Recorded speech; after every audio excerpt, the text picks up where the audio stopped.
3 जुलाई 2023 की देर रात को राष्ट्रीय जांच एजेंसी एनआईए की 3 टीमें महाराष्ट्र के 3 सबसे बड़े शहरों की छोटी गलियों में चुपचाप दबे पांव आगे बढ़ रही थी, एक टिप का पीछा करते हुए कि वहां संदिग्ध आतंकी रह रहे थे। टीमें जब 3 अलग अलग घरों में पहुंची, हर शहर में लगभग एक जैसा ही सिलसिला बीता। जैसे ही नींद से जागे परिवार का कोई सदस्य दरवाजा खोला, हम एनआईए से हैं, घर की तलाशी का सर्च वारंट है ये। बीवी के होश उड़ गए और इससे पहले कि वो समझ पाती क्या हो रहा, एजेंसी के अफसर अंदर घुसकर घर के सभी कोने में फैल गए और सबसे पहले उन संदिग्ध आतंकवादियों को ढूंढा, पकड़ा साले को, जिनकी तलाश में वो वहां आए थे। फिर आतंक के सबूत जोड़ने के लिए घर की तलाशी ली, लेकिन जो ठाणे के घर में मिला उससे देखकर वो हक्के बक्के रह गए। सर जरा इधर आइए।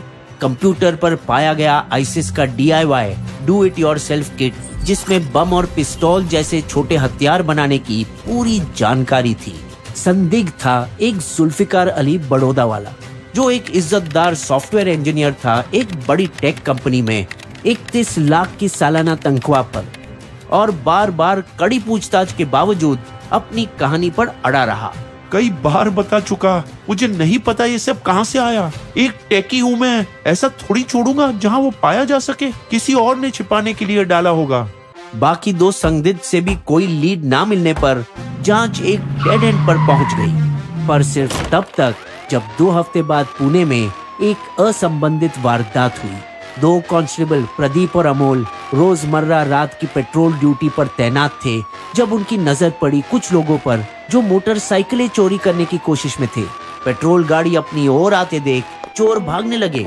फिल्मी अंदाज में तंग गलियों में उनका पीछा करने के बाद दबंग पुलिस कांस्टेबलों ने आखिरकार उन्हें दबोच लिया।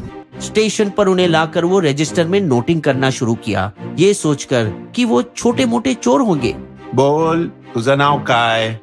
लेकिन जब उन चोरों में से एक झिझका, शफीउर, माफी साहब, शफी उजमा, उन्हें शक होने लगा।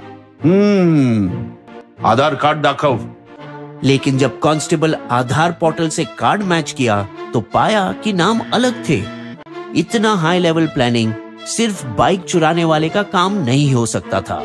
कुछ तो गड़बड़ है, हमें इनके घरों की तलाशी लेनी होगी। तो भांडा फोड़ने के लिए कांस्टेबल उसी रात उन चोरों को उनके जर्जर कमरों पर ले गए, जबकि बाहर दरवाजे पर सिर्फ एक छोटा सा ताला लगा हुआ था। अंदर का एक दरवाजा काफी मोटा था, जिस पर एक विशाल लोहे का ताला पहरेदारी कर रहा था। चोरों में से जब एक यूनुस को दरवाजा खोलने का ऑर्डर दिया गया और सभी पुलिस वाले का ध्यान दरवाजे पर था, ये सोचते हुए कि अंदर क्या होगा, बाकी 2 चोर पुलिस को चकमा देकर भागे और एक मोहम्मद शाहनवाज आलम वहां से फरार होने में कामयाब भी रहा। क्यों भागे वो जाहिर हुआ क्योंकि अंदर ऐसे घातक सामान रखे थे जो पूरे पुणे शहर को उड़ा सके।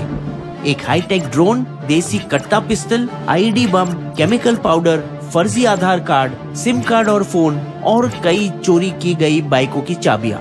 जब महाराष्ट्र ATS, आतंकवाद विरोधी दस्ते और NIA को बुलाया गया, तभी पता चला कि अनजाने में पुणे कांस्टेबलों ने खोज निकाला आईसिस से प्रेरित अल सूफा का भारतीय आतंकवादी स्लीपर सेल, और हिरासत में लिए गए पुणे के 3 बाइक चोरों में से 2 NIA के मोस्ट वांटेड लिस्ट में थे, जिसके सिर पर 3 लाख रुपए का इनाम था। और वे इस मॉड्यूल से बच के भागे हुए आतंकी थे जो मध्य प्रदेश के जुलवानिया गांव में मुर्गी घर के आड़ में युवाओं को गुमराह करके उनके दिमाग में कट्टरपंथी विचारधारा भरते थे, जिसका पुलिस ने पिछले मार्च 2022 में ही पर्दाफाश किया था एक और धमाकेदार वारदात के बाद, जब मध्य प्रदेश नंबर प्लेट वाली एक बोलेरो जीप राजस्थान के चित्तौड़गढ़ जिले में पुलिस नाकाबंदी से भागने की कोशिश की। लेकिन फिल्मी अंदाज में पुलिस ने उनका पीछा करके कार और उसमें बैठे 3 लोग को पकड़ा। गाड़ी के डिक्की में पुलिस को 12 किलोग्राम विस्फोट पाउडर, घड़ी, टाइमर और बैटरियां मिली, जो सामान वो जयपुर के एक सुनसान जगह पर छिपाने जा रहे थे और जिसका लोकेशन अपने आकाओं को व्हाट्सएप करना था एक सीरियल ब्लास्ट हमले की तैयारी के लिए। हालांकि खबर मिलते ही पुणे बाइक चोर इमरान और यूनुस MP मुर्गी घर से भागकर पुणे चले गए, जहां जुम्मे की नमाज के बाद वो तबलीगी जमात के एक कार्यकर्ता कादिर पठान से मिले, जो स्लीपर संगठन का हिस्सा था और जिसका काम था आतंकवादियों को रहने के लिए सुरक्षित जगह देने का, और जिसने दोनों को भी पुणे के कोंडवा इलाके में एक पुराना सा मकान दिया और अपने ग्राफिक डिजाइन स्टूडियो में 8,000 रुपए की नौकरी भी दी ताकि वे एजेंसी के राडर से बचकर रहे।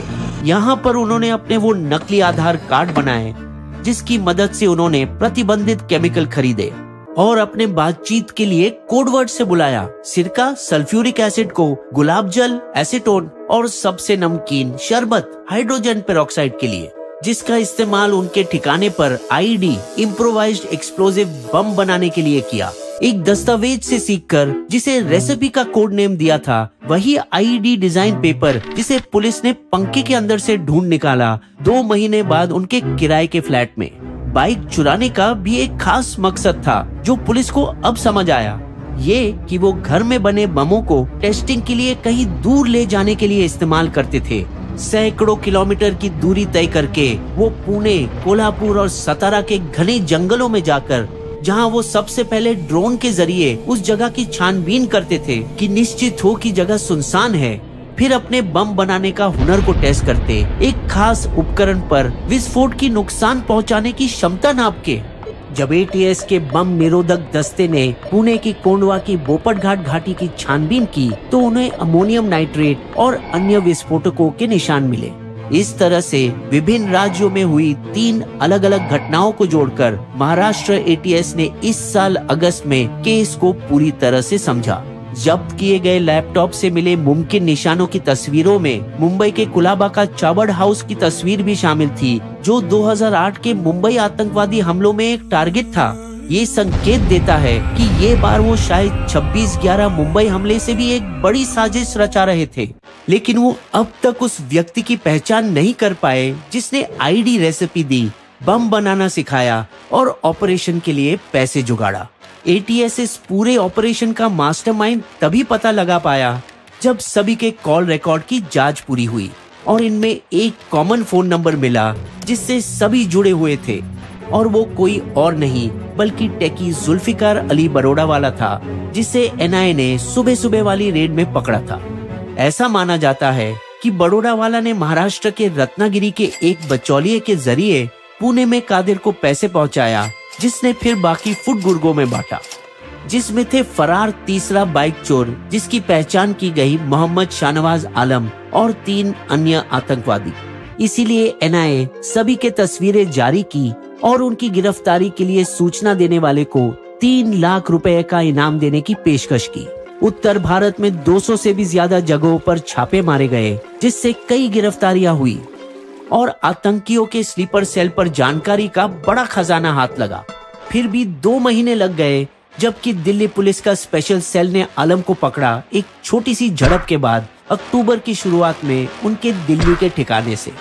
जांच कर रहे आतंकवाद विरोधी अफसर हैरान रह गए उसकी काबिलियत से, कैसे वो साधारण केमिकल का इस्तेमाल करके खतरनाक आईडी बना सकता था। ये भी माना जाता है कि वो कई सारे छोटे स्लीपर सेल के ठिकाने पर जाकर वहां बम बनाना सिखाता था। यही वजह थी कि पहले उनका टेस्ट जंगलों में करने की जरूरत थी।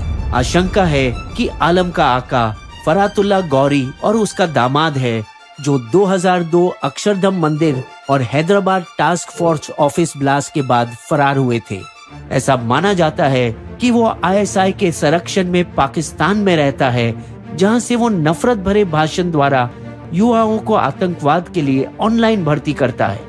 मुमकिन है कि भारतीय नागरिकों का इस्तेमाल करके पाकिस्तान की आईएसआई भारतीय आईसिस का मुखौटा बना रही है, ताकि वो अंतर्राष्ट्रीय जांच और एफएटीएफ प्रतिबंधों से बच सके। इस सब में सबसे ज्यादा परेशानी की बात ये थी कि कई सारे संदिग्ध अच्छी तरह से पढ़े लिखे थे। शाहनवाज आलम मैकेनिकल इंजीनियरिंग में बीटेक था, उनका सहयोगी अरशद वारसी एमबीए और जामिया से पीएचडी कर रहा था, जबकि रिजवान अशरफ आईटी बीटेक था। उतनी ही चौंकाने वाली बात पुणे के एक प्रसिद्ध डॉक्टर की गिरफ्तारी भी थी मॉड्यूल में शामिल होने के आरोप पर। 2015 में एमपी के रतलाम में पहले आईसिस मॉड्यूल का भांडाफोड़ होने के बाद से ये समस्या देश में फैलती जा रही है और पिछले 1 साल से कर्नाटक, केरल, यूपी, बिहार और झारखंड में ऐसे सेल पकड़े गए। मौजूदा मामले में स्थिति ये है कि बहुराज्य ऑपरेशन होने के नाते एनआईए ने महाराष्ट्र एटीएस से ये केस अपने हाथ में ले लिया और जांच जारी रखी है। बिस्बो की शायरी रची थी आतंक की एक भयानक साजिश। आग लगने की देरी थी, बस एक ही माचिस, लेकिन खड़े हैं हम तैनात पूरे जिगरो जान के साथ। पकड़ जाओगे, करो चाहे लाख कोशिश। हमारे वीडियो कंटेंट के सारे स्रोत आपको डिस्क्रिप्शन में भी मिलेंगे।